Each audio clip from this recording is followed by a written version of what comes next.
inget kulai ima alal hak lain dongeng fiktif. Bener aja kula pesantren ke Banjar pan macul di Banjar macul haju iya ke pacul meureun wiridanna poho hari teteh terak terak waduh bacocor sakurang dieu mah getih atuh di ditu biasa diobatan segala sesuatu lah sapira kena pacul kan seetik congo pacul tapi ternyata meureunana besi makan ka lain deui nah kabelah dina terus ngagedean di pondok teh bengkak meunang meureunana bangsa saminggu nyeri bengkak balik ka dieu balik bebeja ka abah ka ibu ya kitu ka dokter bae cenah ka dokter ka Tangerang dokter segala rupa teh cager dokter deui teh cager deui geus kompres segala pindah dokter ngagedean daerah akhirnya dokter Kamal ka dokter Kamal ahli kulit teh coba ini mah harus dipotong iya aing berobat dipotong cakate teh geus leutik hate waduh mangkaning pemuda keneh geus ka hayang ka awewe kenyanan deuleu kurang hiji aya di embung oh siapa sok ka mana bae pikiran teh aduh aing kudu dipotong jempol masyaallah balik ka ieu teh harita keneh barang rek dipotongna ku dokter Kamal henteu lah udah balik ka dia terus ditanya deui ku abah jeung ku ibu kudu dipotong cenah bu naonan cek nyieun teu bisa motong kata dokter. Banjir Bogor alhamdulillah kepedulian orang minggu kamari mudah-mudahan aya manfaatna tur mudah-mudahan diterima ku Gusti Allah Subhanahu wa taala jadi daf'ul bala jang urang kabeh ku sebab urang sedekah ku sebab urang peduli Allah teu nurunkeun azab ka urang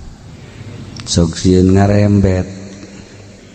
bam dedengian teh mimiti Bogor belah ditu belah dieu nongton aya prak ka sorena Bogor belah dieu haju ka Bandung urang Bandung nempo orang Bogor kabanjiran isukna Bandung terus Surabaya tanah mentak urang mun tayang kanu bogana neuleuh mobil teh hargaan geuninganan sakoba mobilan sing arapu imah gitu keneh na ngabangun puluhan tahun meureun ratus tahun DPR teh meureun hayang boga mobil mewah teh korupsi penyanyi neangan duit jang meuli mobil mewah teh nya nonggeng nya nangkarak geus macem-macem teh ya Allah dagang aya nu ngurangan timbangan ngaleuwihan segala nyokot kreditan duit bank hayang babanda hayang boga alhamdulillah upaya-upaya manusia secara zahir hasil jadilah motor jadilah mobil jadilah imah mewah megah cagalah yang nyawas ya eta teh kos kitu teh hina deleukeun ya ku aya ayo siap mobil sing arapung harga imah gitu keneh nu bogana jejeritan jeung siana ku aing sia bohongan sia lain istighfar jejeritan sia ayo ngararambak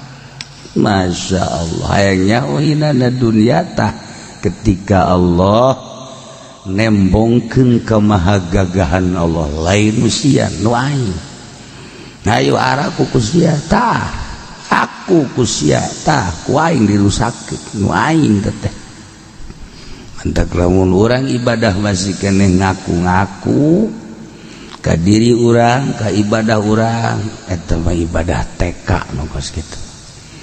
ibadah nu geus ulah ngaku-ngaku tuh awak do Allah ibadah do Allah lah rek ibadah rek henteu kumaha Allah bae terus ya seri sorangan ngarasa meureun lain kitu asana ya Allah ya Rabbi ulah dia aku mun masih kene urang ngaku belah berangkat ke Cilongok ngaji di akun urang mun ke di sidang dahareupun Allah ai tanaga nu saha maka di aku ku sia hirup sia nu saha nu Allah ai tanaga nu Gusti pan sia osok ngomong la haula wala quwwata teu aya daya teu aya kekuatan kecuali Allah kunaon di aku atuh nah hijab antara urang jeung Allah ngaku-ngaku nu urang geus ulah di aku kabeh nu Allah mentak lamun urang geus bisa kabeh nu Allah hampang hirup keluar ti majelis sendal saha bae cokot janu Allah ieu rampang piributeun teh rampang nasaupna araratah kabeh nu Allah hatung geus atuh ka buah-buah kiai di orang kunyana geus kabeh aya batasan-batasan syariat mendak jelema lamun nasaup bae tanpa syariat eta ngaranna tasawuf mikung syariat bae henteu nasawuf eta ge syariat bloon ai kaedah lo geus jarang kabeh ge ieu bade bloonkeun bae geus kurang sebab naon syariat bae henteu nasawuf atuh mikiran zahir bae nasawuf bae teu nyariat anu mikiran teh kumaha Allah bae lepas atuh kaluar di majelis sendal saha bae belah ditu aya tukang baso jeung mangkok-mangkokna dicokot janu Allah ieu atuh kabeh eta kan ngaranna teu make syariat geus kitu geus deuk salat ge lah ge sararang cenah wala zikrullahi akbar asal eling bae geus ka Allah nasawuf mikung teh kos kitu mentak syariat zahirna tasawuf batinna bakal ngeunaheun timbul hakikatna nah ieu kitu ti sisi gigir ngadenge bencana teh mantak urang mun tayang ka Allah ulah sampaikeun kadatang ka urang adapun hajugu Allah disampaikeun meta matunu Allah ieu ngan urang mangadua sebab urang hambana ku cara tolak bala istighfar mah bararisa kabeh ge kitu make modal tuh ya sodako tah asal geus datang ka sodako bae merengken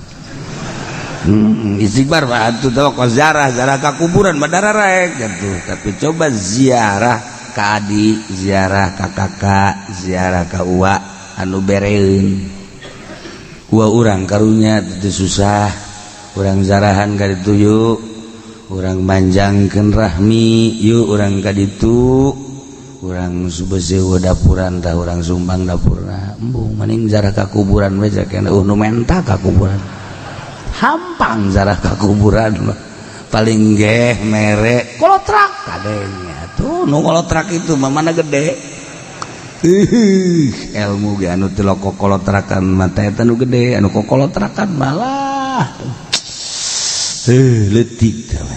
duit kencring rame lantaran nilaina leutik kitu anu nilaina gede mah tuh ngagepok tilo kadeng kos aja pengen di kantongna tilo kadeng eueuh nanaonan kadege ya Allah ya Rabb sarua ilmu ge beuki gede bagi tungkul sakumaha pare teh bener tungkul eueuh eusian gacung pare eta kitu kedeh jelema. Nah ieu urang kamari menang 72 juta. Alhamdulillah dibagikeun ke Bogor melalui adikula anu aya di Cilejet Haji Iim. Pakaiana 2 truk. Alhamdulillah tadi penting Bogor belah ditu dibawa di 2 truk. Berikut jeung aya tersisa anu lain tersisa anu nuturkeun sodako-sodako dibawa ka ditu 20 juta. Ternyata horenganan masih sangat membutuhkan. Bayangkeun ku urang kuari teu boga imah. Boro-boro pakaian imah ge eueuh. Dek dahar hese. Nu dibutuhkeun naon sakula ditu nu dibutuhkeun mun bisa mah beas hajo pasak dagingan basa itu tari masak berarti kan tari masak kada sebab naon dibere beas atupan butuh sulu butuh minyak jeung sajabana ta eta kesulitan tetapi pas ka dieu mah geus ada garing-garing. Alhamdulillah nyana ngomentar nu dibutuhkeun ku ari beas. Maka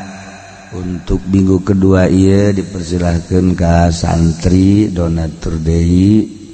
untuk menunggu selanjutnya kiriman-kiriman beasna. Yang ka dioper ka ditu sangat membutuhkan. Terus didata kiai-kiai aya sabaraha jadi engke melalui kiai-kiai di ditu horenganan puluhan ya puluhan kiai pondok-pondok pesantren komo jeung ustad nama loba bahkan meureun lain ustad ge haju ngaku ustad barang ngadenge donatur masuk kitu kapan henteu di ditu mah emang di dieu gitu. Jadi gitu, proposal ngabangun, nah pondasinya dipoto pondasi batu. Emang ternyahuan gitu, atuh kan kerja sama jeung DPR, beloon kan DPR. Baheula temah kuari leuwih parah. Aduh ya Allah ya Rabb, eta keur carita kerusakan tetep nu jujur mah jujur bae, nu henteu bae. Orang belajar jujur di hadapan Allah Subhanahu wa ta'ala. Dipersilakan untuk donatur deui. Poe jangan menambah-nambah. Naon kitu ngaranna cocobati Allah. Kitu keneh beas ditunggu kirimanana berikut baju nu layak pake. Bajuna cikulagen nu layak pake disurtil ku santri aya anu sletingna geus teu jalan celana sletingna teu jalan deuk nyalanaan naon atuh sletingna teu jalan atuh gubal gabel aya deui androk eueuh kancingan ya ieu mah deres ge resep urang aduh kancingannya diharap di kancingnya ya memberen siap pakai nukos dia memberennya saya cerita gitu nu layak pakai tapi eta ge teu nyalahkeun meureun teu boga ku hayang-hayang